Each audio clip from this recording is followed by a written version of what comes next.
মন্ত্ৰীয়ে কৈছে মই আপোনালোকক শুনাই দিলো আপোনালোকৰ ধাৰ আছে আপোনালোকে টেপিং ফেপিং কৰি লওক বুলি কৈছে মোবাইলত টেপ কৰি লওক আমাক ভোট দিয়ক আমি ধাৰ মাৰি দিম আপোনালোকে ধাৰ মাৰিব নালাগে সেই কথাটো শুনাৰ পিছত আপোনালোকৰ মনত আছে নাই মুখ্যমন্ত্ৰীগৰাকী একদম এনেকে দিছিলে যে মামা বুলি কয় এনেকে দিছিলে নাই আপোনালোকে মনত আছে নে নাই সেই মিটিংবিলাক মনত পেলাওক তাৰপিছত মুখ্যমন্ত্ৰীয়ে ভোট ললে ভোট লোৱাৰ পিছত এতিয়া 21 চনৰ পৰা যে আপোনালোকক ধাৰ মাৰিব নালাগে বুলি ক'লে এতিয়া 21 চনৰ পৰা 26 চনলৈকে আপোনালোকৰ সকলোৱে চক্ৰবৃদ্ধি সুত লাগি গ'ল কাৰবাৰ যদি 20,000 আছিলে সেইটো 60,000 হ'ল কাৰবাৰ যদি 30,000 আছিলে সেইটো 80,000 হ'ল কাৰবাৰ যদি 50,000 আছিলে সেইটো 1.5 লাখ টকা হ'ল হয় নে নহয় গতিকে মুখ্যমন্ত্ৰীগৰাকী আমাক বিপদত পেলালে নে নাই তেওঁ যদি ধাৰ মাৰি দিম বুলি নকলেহেঁতেন আমি যেন তেনে মাৰি থাকিলোহেঁতেন হয় নে নহয় তেওঁ ক'লে এইটো ৰেকৰ্ডিং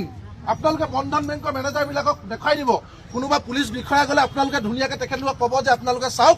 আমি ধাৰ মাৰি আছিলো অসমৰ মুখ্যমন্ত্ৰী তেতিয়াৰ বিত্তমন্ত্ৰী ভঁৰালৰ মালিক ধনৰ মালিকে কৈছিলে তোমালোকে ধাৰ মাৰিব নালাগে আমি ধাৰ মাৰি দিম গতিকে তেওঁৰ কথা শুনি আমি বিপদত পৰিলো নাই এতিয়া আমাক বেংকৰ পৰা কাগজ আহিছে নে নাই অহা এতিয়া বেংকৰ পৰা কাগজ আহিছে যে তোমাৰ 20,000 ধাৰটো 60,000 হ'ল তুমি যদি নিদিয়া তোমাৰ ওপৰত একশ্যন লোৱা হ'ব তোমাক জেলত দিয়া হ'ব কৈছে নাই তোমাৰ 30,000টো 90,000 হ'ল তোমালোকে যদি ধাৰ নামাৰ তোমালোকক জেলত দিয়া হ'ব কৈছে নাই এইবোৰ জাপ নটিচ হয় নে নহয় এতিয়া মুখ্যমন্ত্ৰীয়ে কি কয় জানেনে মই বোলে ক'বই নোৱাৰো যে ইমান ধাৰ লৈ থৈছিলে মহিলাসকলে আপোনালোকে চাওক তেওঁ এজন কেবিনেট মন্ত্ৰী বিত্তমন্ত্ৰী তেওঁৰ হাততে গোটেই টকাৰ চাবি কাঠি তেওঁ গম পোৱা নাছিলে যদি গম নোপোৱাকে তেওঁ কিয় কৈছিলে ধাৰ মাৰি দিম বুলি এতিয়া তেওঁ কৈছে যে মই 25,000 মাৰিছো আৰে মানুহক বুৰ্বক বুলি ভাবিছা 25,000 এতিয়া কাৰোৱে নাই 21 চনৰ পৰা ধাৰ নামাৰোতে 26 চনলৈকে 25,000 নিজে 60,000 হ'ল নাই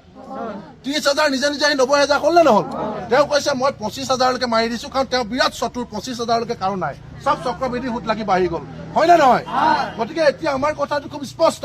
অসমৰ মুখ্যমন্ত্ৰী ডাঙৰীয়াই আমাক বিপদত পেলাইছে মুখ্যমন্ত্ৰী ডাঙৰীয়া উদ্ধাৰ কৰিব লাগিব হয় নে নহয় 1250 টকা অৰুণোদয় দি 50,000 টকা যদি বেংকৰ ধাৰৰ নটিচ পঠা আমি বাচি থাকিব পাৰিম নেকি 10,000 টকা উদ্যমিতাৰ চেক দি 1 লাখ টকা যদি ধাৰ বিচাৰি ঘৰলে পুলিচ পঠিয়াই আমি দিব পাৰিম নেকি হেড প্ৰভু কি তোমাৰ লীলা চামুচাৰে দি তুমি বেলচাৰে দি নিলা সেইটো হৈছে নাই কথাটো হৈছে নে নাই 1250 টকা দি এতিয়া আমাক নটিচ পঠাই জাপ